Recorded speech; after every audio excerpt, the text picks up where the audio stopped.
My friends, it is that time for another one of those highly requested super epic ranking videos. Many of my subscribers will know at the beginning of Season 6 I actually did a weapons ranking video, but since then we have had physical changes to the meta, and our understanding of the Mastiff, which is new to the floor in Season 5, has changed. Hopefully this video will be a good overlook on what is our final understanding of the Season 5 gun meta, so when Season 6 drops you will already know what the gun meta is based off the few weapons that have been buffed and nerfed. But people, right before we get into ranking every weapon in Apex Legends from worst to best, I actually want to talk about my Twitch really quickly. So I just got some pretty cool new Twitch streaming equipment. This includes a pretty cool new camera, so my very first face cam stream on Twitch is going to be on Sunday. So the link in the description will be to my Twitch. Go follow my Twitch. The first face cam stream is almost here, people. Now it's time to get into ranking the 10 best weapons in Apex Legends. I'm Alarmix, and let's get into the video. We're going to be doing this ranking list based off the worst to best weapons. So at number 10, I was debating with myself, like with the RE45, the triple take, and the L-Star. But with this choice, I kind of took the road less traveled by. Most people don't include snipers on their tier list, but I chose the triple take. I think with the RE45, you do get a little bit of that extra ADS speed, but when it comes to battling the R301 or the R99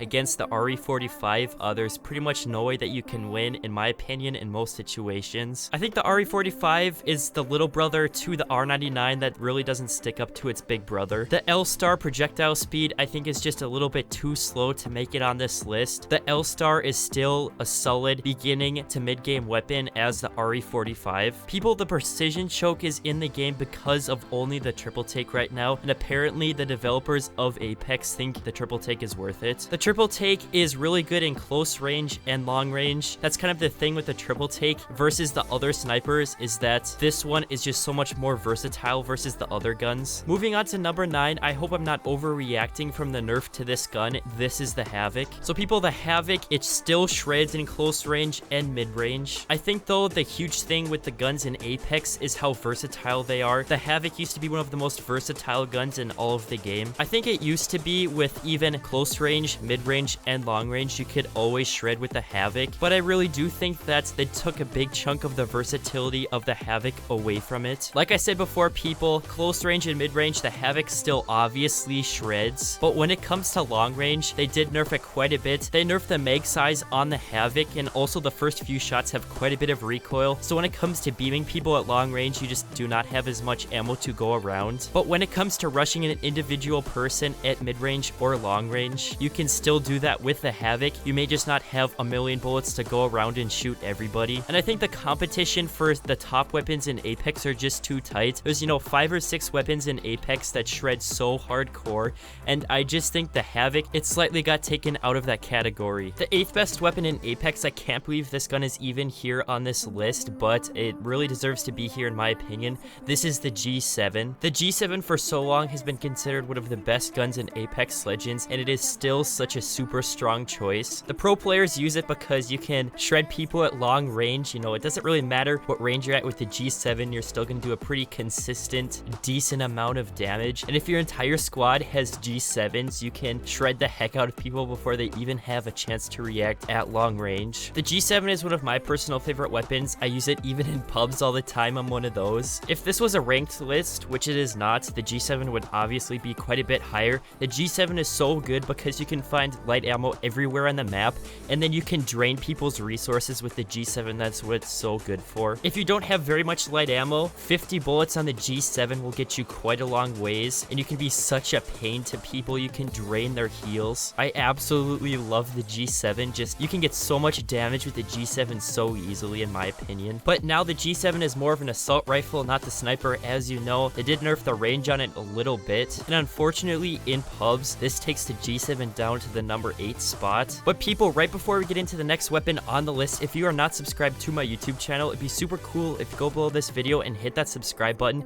We do everything random Apex Legends on this channel. The number 7 spot on this list is the Hemlok. I do think in pubs, the Hemlok has somewhat replaced the G7. The Hemlok's hipfire is so good, even at close range, you can destroy people. And along with that, this thing is a boss at mid-range. The Hemlok is so much more versatile than the G7. You can have the single fire at long range, and then the burst more at mid-range. Some people say that the single fire Hemlok is straight up better than the burst, and I have to respectfully disagree. For example, with the burst Prowler, the burst on the Prowler, it does more DPS than the full auto. So the burst Prowler, the burst fire mode is way better at close range, but then the auto mode is way better when you get to mid-range. Same thing with the Hemlok, there are trade-offs with each fire mode. The burst is going to be better for mid-range, the single is going to be better for long range, so I wouldn't rob yourself of that DPS at close range with the single fire Hemlok. I would certainly keep that thing on burst when you're in close range, but once you get to medium, even medium/long range, I would recommend the single fire Hemlok, and it completely shreds. At number 6 on the list, this is when decisions get a little bit hard. This gun is so good, but I do not think it quite cracks the top 5,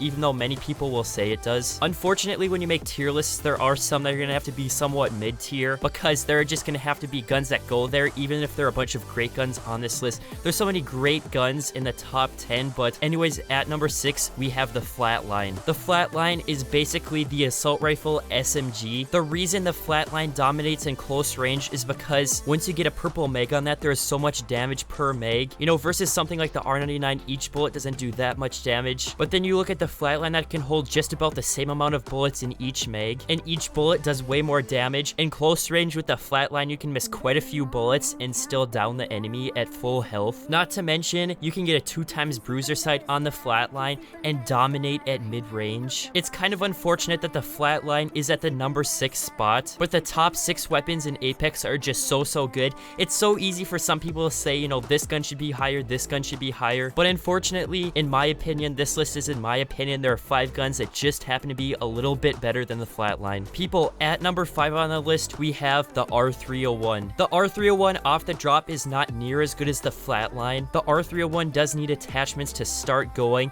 but I think the R301 has such a much higher power cap than the Flatline. Like, for example, I think the Flatline is easily one of the best guns to pick up off the drop, but the R301 is not near in that category. But once you get a gold barrel, definitely a 2x bruiser, and a purple meg on the R301, this gun is one of the best guns in the entire game, but it takes attachments to do so. I really like the R301 as a secondary to the R99, because at close range with the R99, if you do not quite kill the baddie, the R301 is great for hip firing, especially if you crouch spam. The R400 combo is real because you can carry just a bunch of light ammo, and all of the light ammo goes to the guns. It's not like you'll have, you know, half heavy, half light in your inventory that can sometimes create some problems if you use one gun more than the other. But if you don't disagree with what's on this list, this is in my opinion, it'd be cool if you go in the comments and tell me how you disagree. I think with the top 6 spots in Apex with the guns, between each spot on the list, we're talking like a 1 or 2% difference. Like the Flatline or R301 question, you know, it's kind of a tough question to answer, but let's get into the number 4 best gun in Apex Legends. So the 4th best gun, I think this one might be even a little bit underrated, especially for where I put it on this list. Here we have the Mastiff. I think the Mastiff is an absolute beast, and it doesn't get near the credit that it deserves. People say that the Mastiff is inconsistent, and here I have to respectfully disagree once again, and I will elaborate. So if you aim down the sights with the Mastiff, the spread is tighter.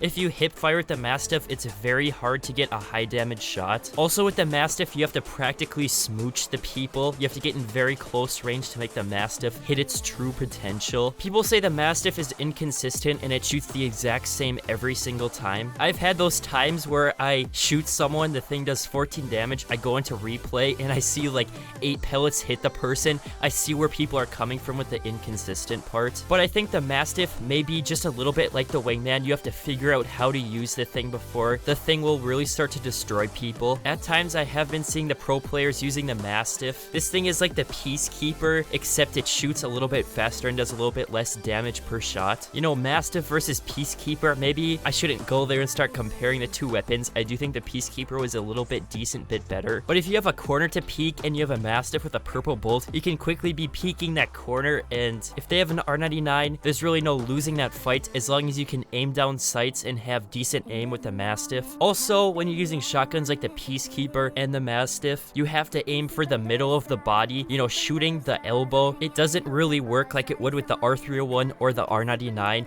With the shotguns, if you hit the direct middle of the body, and if you're close enough, these things will be absolutely devastating, and there really should be no opportunity to be killed by the baddie. Moving on to the number 3 spot. At number 3, we have the Wingman. So I think a big thing that comes into play with how good guns are in Apex Legends is how versatile they are. The snipers are excellent excellent at long range, the assault rifles are excellent at mid-range, and the SMGs are amazing at close range. But I think when you look at SMGs versus assault rifles versus snipers, I think it is just a little bit easier to create close range situations. If the enemies have a bunch of assault rifles and you have a bunch of close range weapons, you can use Bangalore smoke, a Gibby dome, or just a bunch of cover to get to close range to then slap the enemy that has a bunch of long range weapons. I think that is why in this meta, SMGs and just generally the closer range weapons dominate over the assault rifles and longer range weapons. But the Wingman, it is pretty versatile at close range and even mid range, and a little bit past that, you can pretty well dominate with the Wingman. An enormous mistake that I see with the Wingman is people spamming the fire button when their reticle is not centered on the enemy. Like, there are some people who really try to use this thing as an assault rifle. They just try to spam it and then kind of like aim in the direction towards the enemy. The best way to use the Wingman, in my opinion,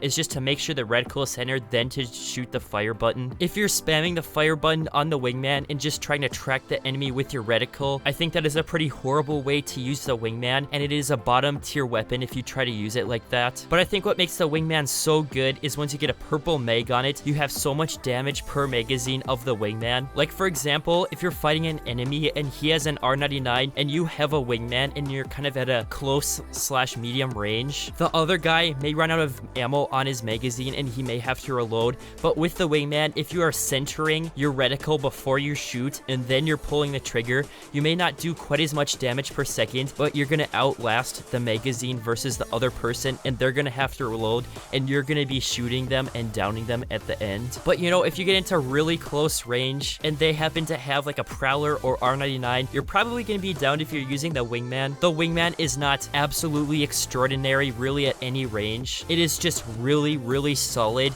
at a lot of ranges, pretty much anywhere from extreme close range to a little bit longer medium range. If you make sure your reticle is centered, and if you're at a longer range, make sure to lead shot slightly. If you can follow through with this, each magazine will do so much damage on the Wingman, and you should be having a pretty good time playing Apex Legends. People, we have two SMGs left, the R99 and the Prowler. What is taking the number 1 spot? I don't think this should be a surprise to too many people. I'm just gonna do the number 2 spot right now. You'll know what's at number 1 after that, obviously. At number 2, the R99. The R99 is a pretty versatile weapon. You can use this thing at extreme close range, even at a little bit close long range. The R99's recoil is really not that bad, given that it's such a dominant close range SMG. Sometimes the ammo use off the bat can get a little bit bad. Picking up an R99 off the drop is not the greatest thing in the world, even though you'd be set for the rest of the game. This thing eats through attachments so fast, and you probably want a mag on this thing for it to really do anything. Okay, maybe that's not enough credit, but I mean, the R99 is such a dominant weapon, and the Wingman and the R99 are pretty much the face of Apex Legends at this point, maybe even the R301 also. Me, along with so many people, love using the R99 in-game. I really love that the R99 is a top tier weapon in Apex Legends. It is so much fun to go to the end game and use such a fun gun and completely dominate. Let's get on to the number 1 spot. So at number 1, the Prowler. Why is the Prowler better than the R99? So first of all, like I've been kind of preaching during this entire video, I think the Prowler is just straight up a decent bit more versatile than the R99. I think the burst Prowler, even without the select fire, is strongly underrated. The burst Prowler, you can kill people in 3 bursts. Like in my underrated weapons video, I literally had a timer going and I killed the test dummies in the firing range in just 1 second exactly. But then once you get the select fire on the Prowler, you can beam people at mid-range and even a decent bit past mid-range. And then at close range, this is the fastest DPS gun in the entire game,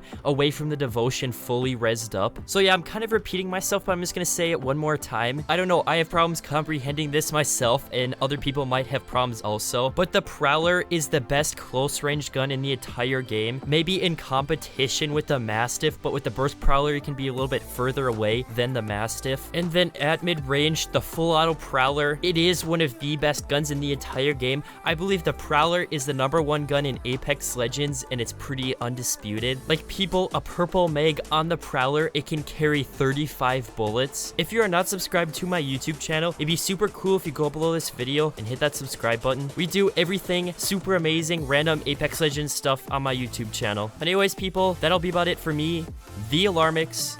I'll see you guys later.